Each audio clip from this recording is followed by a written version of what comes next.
This is the right forearm.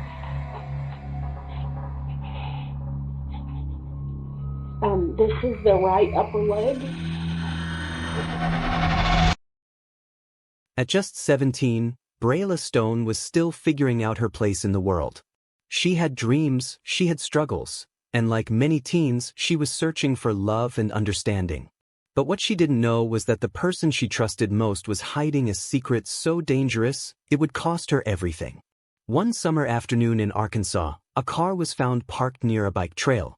Inside, the body of a teenager, lifeless, quiet, and brutally discarded. On the walking trail behind my house, and there's a car parked here, just probably a couple hundred feet off of Gap Creek Drive, and there's a black woman in there, and she's dead. There were no signs of a struggle. No immediate clue as to who could do something like this or why. But the answer wasn't far. It was hiding in plain sight, waiting to be exposed by a single social media post that would ignite outrage across the country. The moment that post went live, it became clear this wasn't just another senseless act of violence. This was personal, targeted, and it raised a chilling question. How far will someone go to protect a secret? And how does a young girl's life become a casualty in someone else's fear? You're watching Psycho Crimes, where we break down some of the most shocking criminal cases from around the globe. From courtroom drama to long-buried secrets, we don't just report the facts, we dig beneath them. If you're drawn to the darkest corners of the human mind and the crimes that defy belief, you're in the right place. Make sure to like this video, subscribe, and hit the bell icon, because trust me, you don't want to miss what's coming next. The story of Brayla Stone isn't just about a life cut short. It's about identity. It's about shame. And it's about a truth that someone was willing to silence forever. This is the right forearm.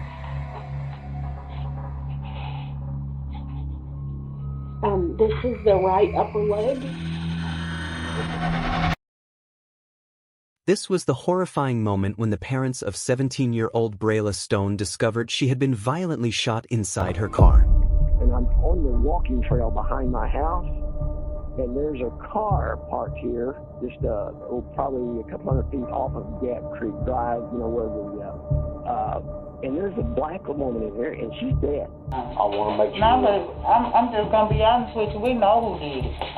And I know we can't say that, but we do. We know who did it. You can say. We know who did it. We know who. June 25, 2020, a quiet afternoon in Sherwood, Arkansas turned dark when officers were dispatched to that walking trail. A concerned local had just reported seeing what looked like a lifeless body inside a parked vehicle. Once authorities arrived, they found the body of a young woman, clearly shot in the head. Inside the vehicle, a strong scent of bleach lingered in the air, and parts of the interior were strangely discolored, clear signs that someone had tried to scrub the crime scene clean. Soon, it became painfully clear that Brayla's killer wasn't a random attacker. It was someone far more familiar to her than anyone could have guessed. Brayla's loved ones were stunned.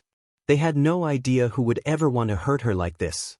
But it didn't take long for suspicions to fall on someone close.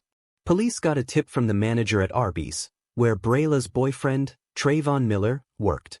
She told police that the night before Brayla's body turned up, Trayvon had called her, panicked, repeating over and over, "Miss Kia, I messed up. I really messed up bad." When she later saw the news about a body being found, she connected the dots and went straight to the police. A few days into the investigation, detectives began talking to Brayla's closest friends. And one thing about Brayla, he was always a communicator. And when I say that, I say, Rakia told me on her phone a couple of months ago, she was like, "Mama, I don't care where Brayla go and who he with, he let me know. He let me know where he's going. He let me know what he's doing." So, because he was smart. He knew that the life he lived wasn't the best. And so he would do that. And that's how we knew soon it was something wrong. You know what I'm saying? Because he always communicates that phone. That's his life. It's never dead. I have never called Brayla and it went to voicemail. Never. One thing everyone agreed on, Brayla was open, always communicating. In fact, one of her friends recalled a phone call just months earlier where Brayla held nothing back. She had a way of telling her friends everything, things nobody else knew. And here, they are all suspecting Trayvon. What I'm gonna need, ladies. Y'all were closer to him, from what I understand, than anybody else, correct? Mm-hmm. Pretty much. Not seriously. These are his diaries. They would know what nobody else. What I want y'all to do is think about other friends that he hung around, people he talked about. Because later on, I'm going to get y'all to write these things down for me, okay? Because like I told Mom and Dad on the phone, I'm not here to do a half investigation. Ooh, I think I got somebody and try to arrest them. No. I want to make sure. No, but I'm just going to be honest with you. We know who did it. And I know we can't say that, but we do. We know who did it. You can say we know who did it. We know who did it. And Trayvon Miller killed our cousin. He killed him. He did it. And once she talk to you, once they tell you, you'll know too, because it's right here. Right. Like I say, brother, every step he told these ladies. He's at the top of my list. Well, we was together all day, just like we always usually be, and then like we had got to Wingstop, and this girl, Tia Patterson's best friend called Brayla and was telling him how she was like, don't be mad at me about, because I don't miss her no more either, or whatever. And the best friend revealed that Trey and the Tia girl had. A girl named Tyan Patterson, Brayla's best friend, once told her during a call that she no longer liked Trayvon either, and that she shouldn't be mad about it. Just one day before Brayla's body was found. Okay, but Trayvon was supposedly seeing her as well. Okay, I'm caught up now. Okay. All right, go ahead. And they hurt Brayla because it's like he said he asked her and Trey said no. He said he asked her, and she was saying no. But once they got into it, she was like, "Yeah, that's what I did. Trying to confess she did it." And that's when Brayla was like, what should I do? I'm like, don't do nothing. Just don't do nothing, because it's already enough going on. Just don't do nothing. And he was like, no, I want to do something. You got shut up? He was like, no, I want to do something. They got, because they've been lying to me. And so that's when we stopped at the gas station. He did get her in the bathroom, and he drove to Sherwood and pulled up to Arby's, and that's when he parked. And about what time was it? Remember? I want to say it was about around 6 or 7 p.m. Okay. And he pulled up, he got the car, and her friends said they ran into that same girl, Tyan, the one Trayvon had been secretly dating behind Brayla's back. Brayla, clearly hurt by the betrayal, decided to confront Trayvon at his workplace. But instead of facing her, he ran off. Later that evening, Brayla went to see him again, this time at his house. That decision would change everything. Tommy right back, he was like, girl, you taking too long to come outside. I said, so was he at his house? That's what he said. He was outside his house, waiting on him to come. He was like, okay, stand in front of me until you get in the car. And I'm like, okay. And then I stayed on the phone. He was like, okay, here you come. I'm right back. And that was the last time I heard from him. And like shortly afterwards, he no more than 30 seconds after he hung up the phone, he had texted me. He was like, I'm really not up for this. And I was like, you good? Nothing. And I never heard from him.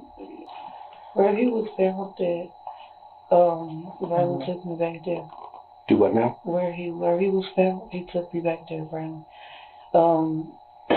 When Trey wrecked his car, he was like, I guess it was one of them days where he rode past it, rode past his house.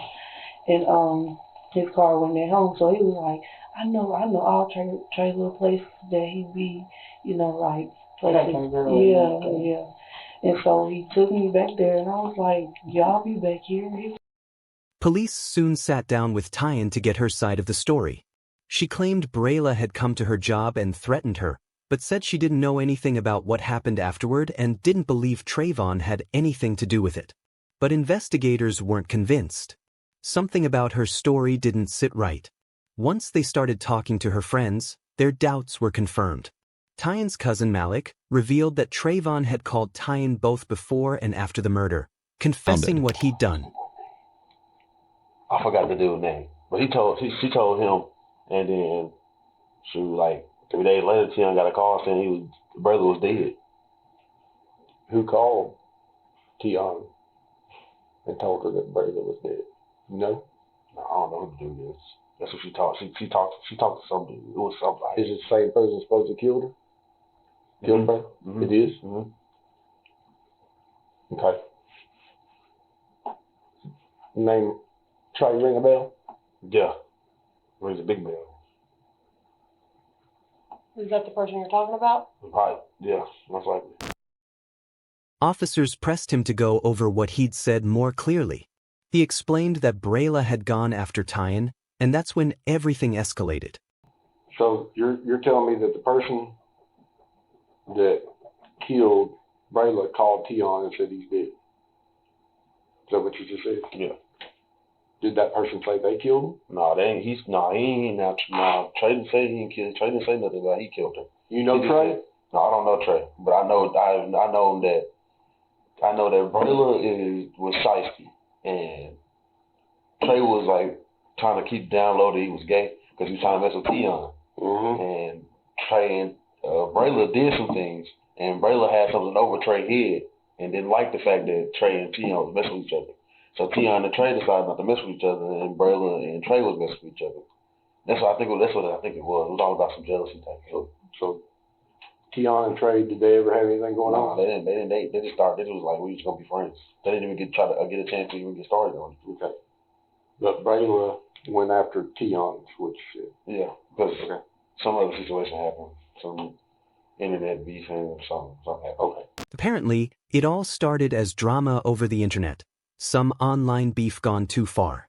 Now, police were beginning to piece together Trayvon's motive.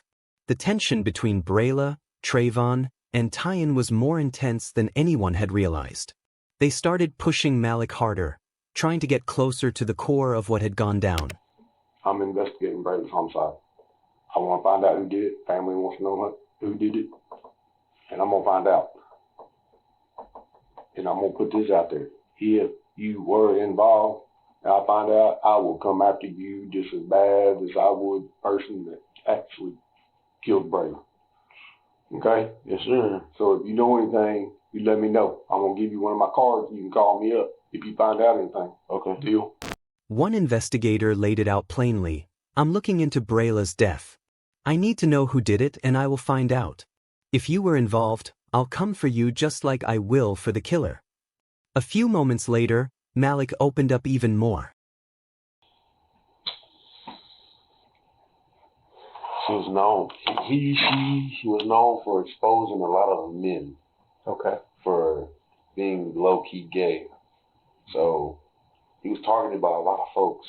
A lot of people was targeted, like it was warming his head. So I mean, he used to say, I really don't. I just know, all I know him was for.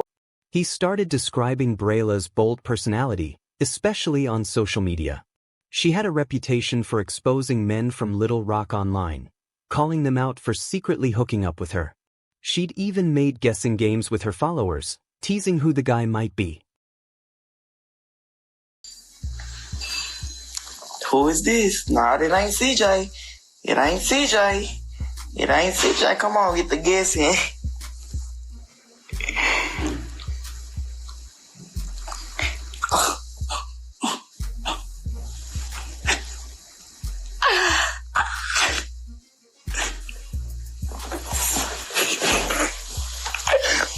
Nah, for real though. For real, chill out. Somebody done said the goddamn name. Yeah, no. Tia, you should know him real well. If you are here. For exposing men from Little Rock online, calling them out for secretly hooking up with her. She'd even made guessing games with her followers, teasing who the guy might be. Then she'd drop subtle clues, including snippets of the guys involved. But many of these men were hiding. They were closeted and terrified of being outed. Malik admitted that he learned about Trayvon being the last person seen with Brayla from a social media post. That same social media page still exists. But on this killer situation, what I was told was that he was on the way to Trey House, or last place he said he was going was to Trey House. And when he got to Trey House, I guess, I don't know what happened. And who told you that? He was on, I guess like the internet. This is all on the internet. Last place he said he was going was to Trey House. What do you mean by the internet? I mean, like they make Little Rock Shade Room. They make fake pages to tell fake news or the news what's going on. It's like somebody is in the loop telling what's going on. So they're making a page. They made a page and did all that stuff to see what really happened. But the last person I know, or the last place or thing I heard was brother was going to Trey House to smoke, and I was with my cousin 3 days later, Tion. who's your cousin? Tion Patterson. And we got a phone call saying that brother was dead. That same social media page still exists, and it helped the community put together what really happened in real time. First, they noticed that Trayvon lived right near where Brayla's body had been discovered. Then, people realized Trayvon had vanished online. All of his social media accounts? Deleted. One of Brayla's friends shared a text from her on the page. The message was desperate. She begged someone to come get her immediately. She said she was at Trayvon's place. When you add up all the facts, Brayla exposing men online, Trayvon being the last one seen with her, it started to become clear. People began to believe Trayvon killed her to keep his secret from coming out. And the very next day, new developments would confirm that theory. Police suspected Tion was keeping things from them, so they brought her in again. This time, she began opening up about Trayvon's mindset and his fears. We had went and got some Mighty Crabs, and she was on the phone with her friend. I know his name was Trey, because she got friend his name was Trey. And he just seemed like he was just in distress. Like he kept saying he wanted to kill himself. So basically he was just saying that he was gonna kill him, basically. Okay. He was saying he was gonna kill him. And we were telling him that that's not right, you shouldn't do that, blah, blah, blah. And then he started being obsessive about it, and then that's when she was telling him not to do it. And then he just kept blowing her phone up throughout the night, and she didn't want to deal with it, so she just been ignoring it. Mm-hmm. And that's when we had found out the next day that Brayla, she revealed, was a transgender woman. And Trayvon was ashamed of their relationship because of it. He didn't want anyone to think he was gay. Tion said that Trayvon had been extremely stressed out about it, and he made that very clear in their conversations. Eventually, police decided to turn up the heat on Tion. They made it crystal clear, if she didn't cooperate, she'd be arrested. He texted me and said, well, why is Brayla saying that I told Braylon that me and you, like, that I told Brayla that I had sex with Trayvon. Now, the screenshots that I showed you, that's what I told him. And basically, we just telling him, like, it don't matter. Like, cause he was telling me about the situation that he didn't know that it was a boy and stuff like that. Where I was like, well, I wouldn't look at you any different. I don't care. What do you mean he didn't? What? He didn't know. I guess like a year ago, he didn't know that it was a dude. Is this through text or over the phone? He didn't know that it was a dude. And that pressure worked. The mask cracked, and Tion began slowly letting the truth slip. She claimed that when Trayvon made his threats, neither she nor her friends thought he was serious. They figured he just wanted to talk to Brayla, not harm her. Trayvon kept calling Tion after the crime. Talking about, and then he kind of sounded like suicidal. So what do you mean by that? Like his life is over. Like they saying like his life is over. And he's like, he don't know what he's gonna do. Like they saying like everybody knows him. So if he get exposed. But she didn't answer at first. When she finally picked up, he was acting even more disturbed, saying dark, cryptic things. He told her to delete all of their messages. And soon after, she saw the news that Brayla had been killed. Here's what clinched it for investigators. Because I thought, you know what, she's going to tell me the truth this time. I'm No, listen here. Listen here. You glossed over. There's a lot of things I done found out today. Okay? I gave you the opportunity to tell me the truth. And I'm here. Listen to me. I'm here to save your ass. Okay? I'm trying to make you look like not conspiracy to commit murder. You understand? Because right now, that's what it looks like. Okay? Murder. You ready to face that? No, I didn't do anything. Okay, then you're not being completely honest with me. Tell me about what y'all talked about after the incident at your work. You didn't tell me about that. I already know about that. After work? Yeah, you and Trey talked. After work? After work, when Brayla came up to your job. So, yeah, you forgot about that, didn't you? I mean, yeah. There's a lot of things you forgot to tell me that I already found out today. So I want you to tell me everything. Every single conversation, listen to me, every single conversation y'all had and everything that y'all said to each other. And it needs to start right now. This is your life. Right now is your life. What you do right here will affect the rest of your life. You can either be out there doing what you live in life, or you can be behind bars. It's up to you. Well, to be honest, I really forgot about this. You need to start right now. I know that I told him that Braylen pulled up to my job trying to fight me. And what did he say? I don't really remember. Yes, you do. Right now is the time. Okay? I don't. If you could remind me. You want to take a charge for him, go ahead. I'll walk out that door right now. I'll walk out that door right now. Okay? Or you could tell the truth right. Listen, we're interviewing other people too. Okay. So you got to think what they're going to say.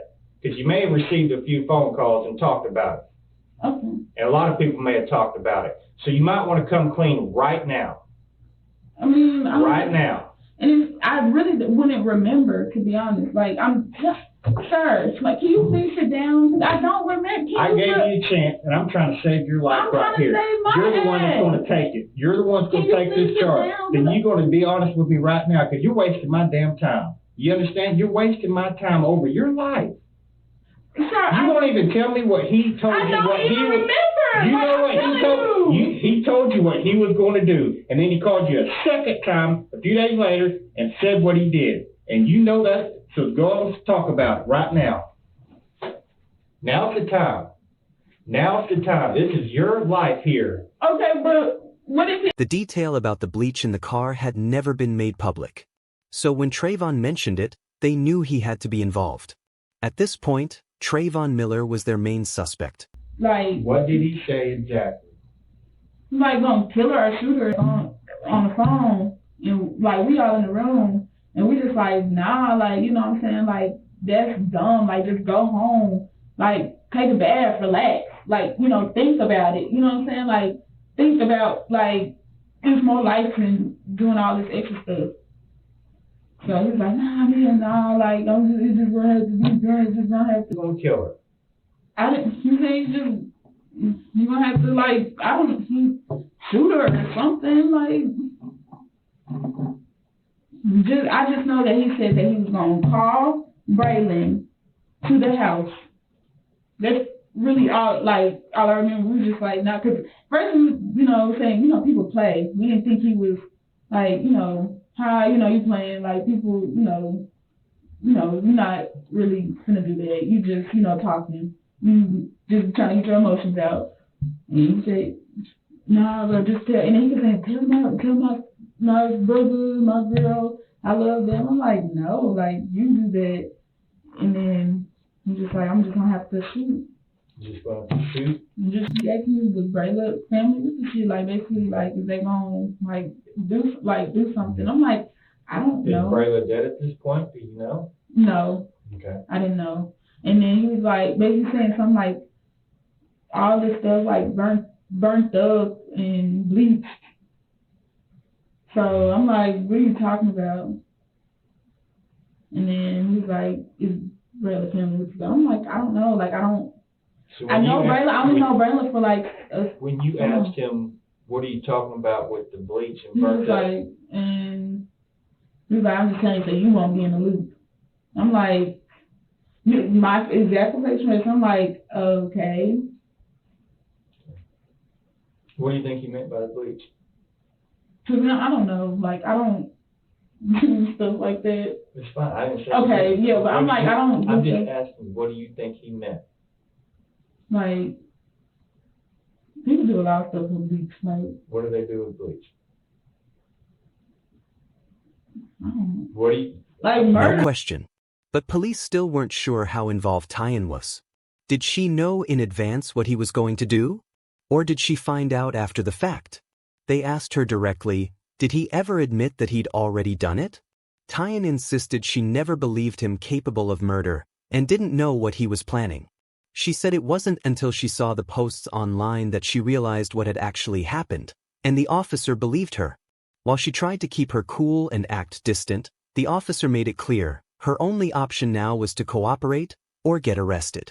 Realizing the situation, Tyan gave a full written statement, laying out everything Trayvon had told her on the phone.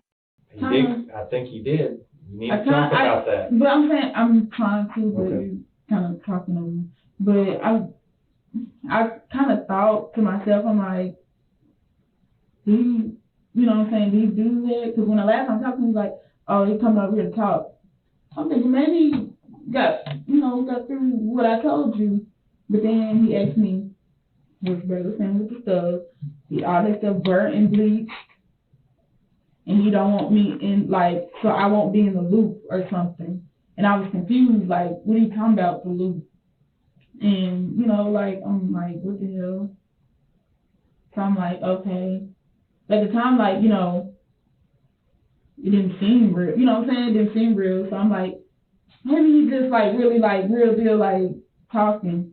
Like, just saying shit. Now, the full picture was becoming clear to law enforcement. Trayvon had been secretly involved with Brayla and feared she would expose him. So he lured her to a place they used to hook up, then pulled a gun and ended her life. And then once I found out, like, people, like, posting on the internet, I'm like, oh. How long was it from that conversation with him to when you found out on the internet? About like an hour. And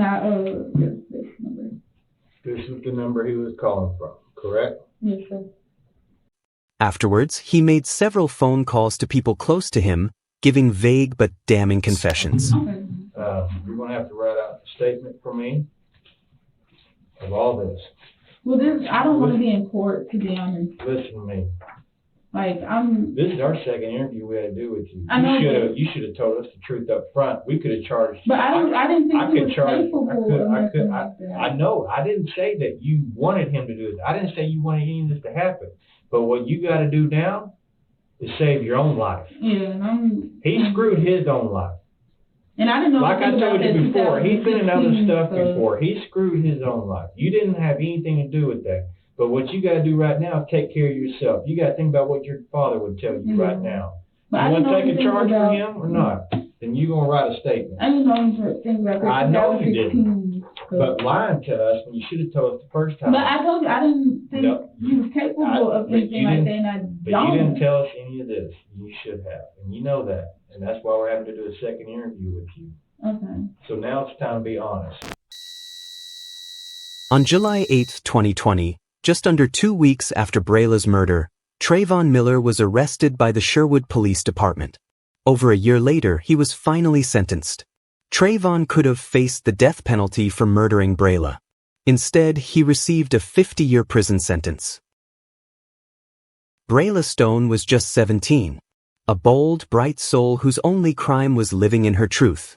Her life was cut short by someone who couldn't face theirs.